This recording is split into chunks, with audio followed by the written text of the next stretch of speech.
Did you know that, according to a surprising study, only 3 in 10 people believe they've found true love? That's right, just 30%. And yet, the quest for love and a fulfilling relationship remains a universal pursuit.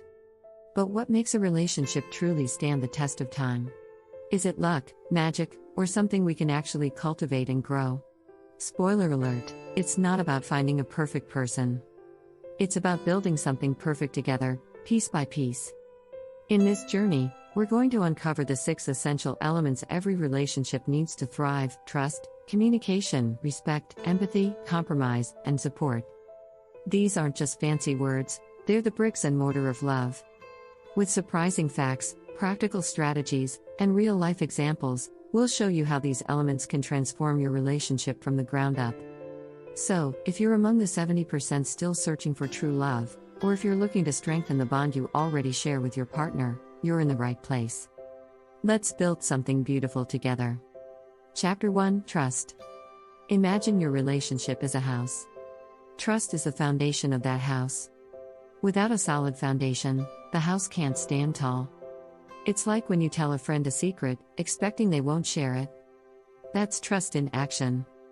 Now, here's an interesting fact. A study by the Pew Research Center found that 81% of Americans say trust is the most crucial element in a healthy relationship. This shows just how universal the value of trust is. But how do we build this trust? It starts with small steps. Keeping promises is a big one. If you say you'll do something, do it. This builds reliability. Honesty is another key. It sounds simple, but always telling the truth strengthens trust. Even when the truth is hard, it's better than a lie that can break trust when discovered. Remember, honesty is the first chapter in the Book of Wisdom, as Thomas Jefferson once said. Sometimes, trust is about giving space. Trusting someone means you don't need to check up on them all the time. It's like letting go of the bicycle seat when teaching someone to ride. You're showing you believe they can do it on their own. But what if trust is broken? It's not always the end. Rebuilding trust is tough, but not impossible. It takes time, patience, and consistent effort. Think of it as repairing a crack in that foundation. With enough care, it can be as strong as before. Chapter 2: Communication. Communication is the walls of our relationship house. It's what holds everything together. Good communication means sharing thoughts and feelings openly. It's not just about talking, it's about connecting. Did you know that according to a study by the Gottman Institute, couples who last communicate in a positive way 5 times more than they do negatively? This doesn't mean you have to be overly optimistic. It's about how you talk about everyday things and tackle disagreements. Listening is half of communication. It's about really hearing what the other person is saying, not just waiting for your turn to speak. Active listening can make a world of difference. It involves eye contact, nodding, and repeating back what you've heard to show you understand. Communication isn't just words. It's also about tone and body language. Over 55% of our communication is nonverbal, according to Dr. Albert Mehrabian's research. So, a gentle tone and open posture can speak volumes.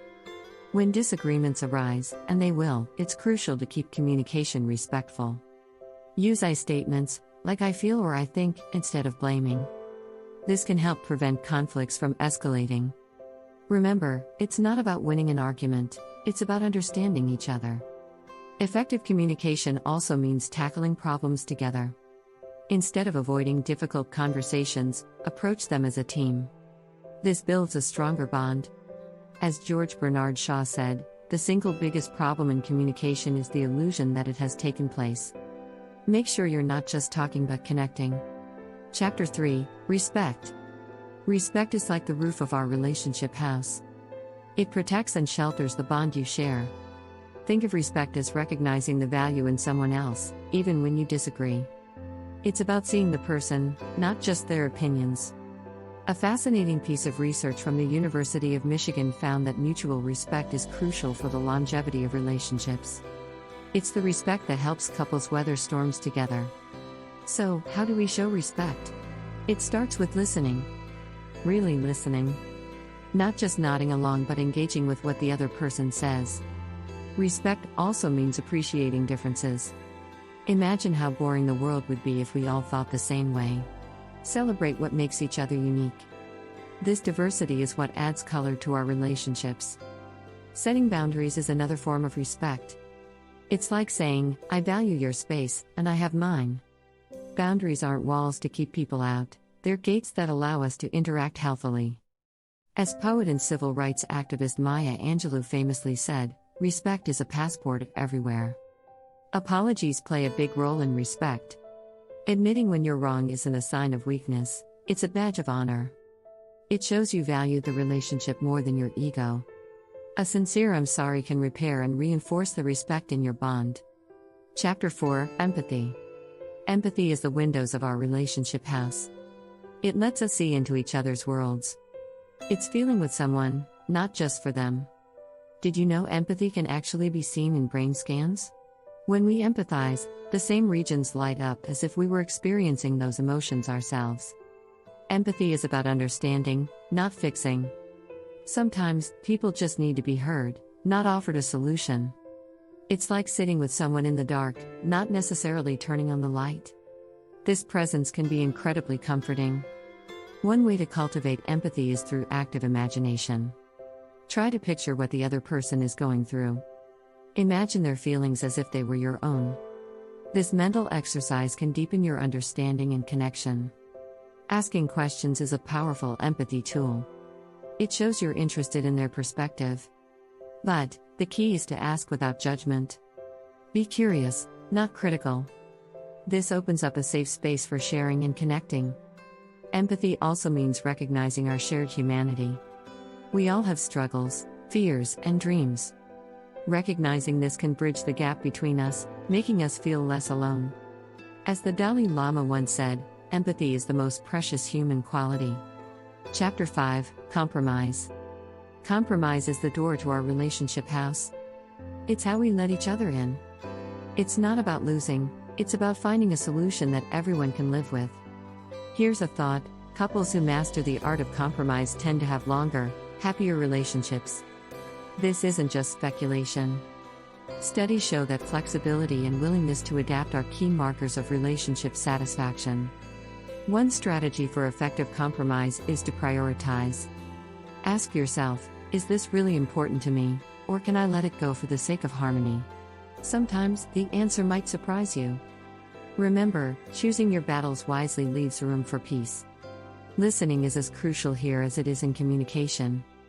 But in compromise, it's about understanding the other person's needs and wants. This doesn't mean giving in all the time. It's about mutual respect and finding middle ground. Like the saying goes, compromise is a sign of strength, not weakness. Another tactic is to be creative. Sometimes the best solutions aren't obvious. They come from thinking outside the box and considering options you hadn't before. This creativity can turn a potential conflict into a moment of connection. Lastly, remember to celebrate the compromises you make. Acknowledge the effort it takes to meet halfway. This recognition can turn an act of concession into an act of love. As philosopher Albert Schweitzer put it, the first step in the evolution of ethics is a sense of solidarity with other human beings. Chapter 6: Support. Support is the interior of our relationship house. It's what makes it a home. Supportive relationships are like a safety net for life's high-wire act. They make us feel secure, valued, and loved. Interestingly, research has found that having a supportive partner can significantly increase one's chances of achieving personal goals. It's the power of having someone believe in you. Offering support isn't just about grand gestures. It's found in the small, everyday actions. Listening to your partner's day, encouraging them when they doubt themselves, or just being there when they need a shoulder to lean on. These moments add up to a mountain of support. Physical presence is invaluable, but emotional support is the glue that holds it all together. It means being empathetic, offering encouragement, and understanding their perspective. It's about being their cheerleader in success and their comfort in failure. Financial support has its place, too. It's not about the amount of money but the sense of security and teamwork it brings. Whether it's contributing to common goals or helping out in tough times, it reinforces the idea of partnership. Remember, support is a two-way street. It's not just about giving but also about allowing yourself to receive. This mutual exchange strengthens the bond and deepens trust. As poet John Donne famously said, "No man is an island." In relationships, this interconnectedness is our greatest strength.